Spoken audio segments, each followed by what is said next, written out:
ایک یہودی کسی مسلمان کا پڑوسی تھا۔ اس یہودی کے ساتھ مسلمان پڑوسی کا بہت اچھا سلوک تھا۔ اس مسلمان کی عادت یہ تھی کہ وہ ہر تھوڑی دیر کے بعد یہ جملہ کہتا کہ حضرت محمد صلی اللہ علیہ وسلم پر درود پاک بھیجنے سے ہر دعا قبول ہوتی ہے، ہر حاجت اور مراد پوری ہوتی ہے۔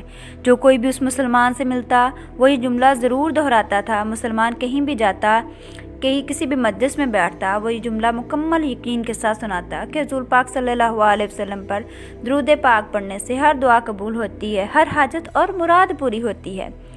یہ جملہ اس کے دل کے یقین کے ساتھ تھا۔ یہودی نے اس مسلمان کے خلاف یہ سازش تیار کی کہ مسلمان کو رسوا کرے اور اس کے دل سے یہ درود پاک کی تاثیر کا وہ یقین کمزور کیا جا سکے اور اس سے یہ جملہ کہنے کی عادت چھڑوائی جائے۔ یہودی نے ایک سونار سے سونے کی اسپیشل انگوٹھی بنوائی، اسے تاکید کی کہ ایسی انگوٹھی بنائے کہ اس جیسی انگوٹھی پہلے کبھی کسی کے لیے نہ بنائی ہو۔ سونار نے انگوٹھی بنا کر دی۔ وہ یہودی اپنی انگوٹھی لے کر مسلمان کے پاس پہنچا اور کہنے لگا۔ مسلمان نے وہی اپنا جملہ، وہی دعوت دہرائی کہ حضور پاک صلی اللہ علیہ وسلم پر درود پاک پڑھنے سے ہر دعا قبول ہوتی ہے، ہر حاجت اور مراد پوری ہوتی ہے۔ یہودی نے کہا، بس اب بہت ہو گیا، بہت جلد یہ تم جملہ بھول جاؤ گے۔ کچھ دیر کے بعد یہودی نے کہا، میں ایک سفر پر جا رہا ہوں، میرے پاس ایک بیش قیمتی انگوٹھی ہے، وہ میں آپ کے پاس امانت رکھ کر جا رہا ہوں، واپسی پر آپ سے لے لوں گا۔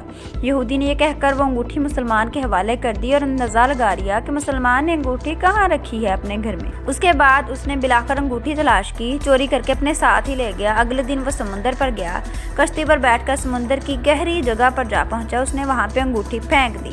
اس کے بعد کچھ دنوں کے بعد اس کا خیال تھا کہ واپس آ جائے گا۔ جب مسلمان سے انگوٹھی مانگے گا تو نہ دینے پر اس پر چوری اور خیانت کا الزام لگا کر خوب چیخوں گا، بدنام کروں گا۔ جب مسلمان اپنی رسوائی دیکھے گا تو اسے خیال ہوگا کہ درود پاک سے کام نہیں بنا، یوں وہ اپنا جملہ اور اپنی دعوت چھوڑ دے گا۔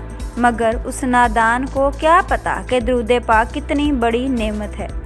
وہ سیدھا سفر سے واپس آ کر مسلمان کے پاس گیا اور اپنی انگوٹھی طلب کی۔ مسلمان نے کہا، درود پاک کی برکت سے میں صبح دعا کر کے شکار کے لیے نکلا تھا تو میرے ہاتھ ایک بہت بڑی مچھلی لگ گئی تھی۔ آپ سفر سے آئے ہیں، مچھلی کھا کر جائیں۔ اس نے اپنی بیوی کو مچھلی پکانے کو کہا۔ اچانک دیکھی تو وہ زور سے چیخی اور اسے بلا لیا۔ وہ بھاگ کر گیا۔ بیوی نے بتایا، مچھلی کے پیٹ سے سونے کی انگوٹھی نکلی ہے، ویسی ہی ہے جیسی ہم نے اپنے یہودی پڑوسی کی انگوٹھی امانت رکھی تھی۔ مسلمان جلدی سے وہاں گیا، دیکھا جہاں انگوٹھی رکھی تھی وہاں انگوٹھی موجود نہیں تھی۔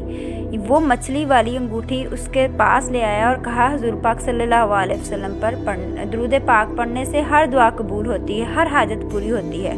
پھر وہ انگوٹھی اس کے پاس رکھ دی۔ اس کی یہودی کی آنکھیں دیکھ کر آنکھیں اور ہونٹ کانپنے لگے۔ اس نے کہا، یہ انگوٹھی کہاں سے ملی؟ مسلمان نے کہا، جہاں رکھی تھی وہاں تو نہیں ملی، مگر جو آج مچھلی شکار کی ہے تو اس کا جب پیٹ چاک کیا اس کے اندر سے ملی ہے۔ مجھے معاملہ سمجھ نہیں آیا، مگر الحمدللہ آپ کی امانت آپ تک پہنچ گئی ہے، اللہ پاک نے مجھے پریشانی سے بچا لیا۔ یہودی تھوڑی دیر کانپتا رہا، پھر بلک بلک کر رونے لگا۔ اس نے کہا، مجھے غسل کی جگہ دے دیں۔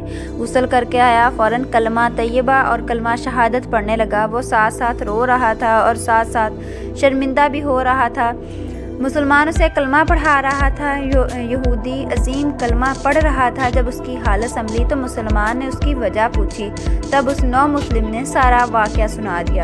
مسلمان کے بھی آنسو بہنے لگے۔ وہ بے ساختہ کہنے لگا، حضرت محمد صلی اللہ علیہ وسلم پر درود پاک بھیجنے سے ہر دعا قبول ہوتی ہے، ہر مراد پوری ہوئی۔ اگر آپ کو یہ کہانی پسند آئی ہو تو کائنڈلی چینل کو سبسکرائب کر دیں، ویڈیو کو لائک کر دیں اور بیل آئیکن کو بھی پریس کر دیں۔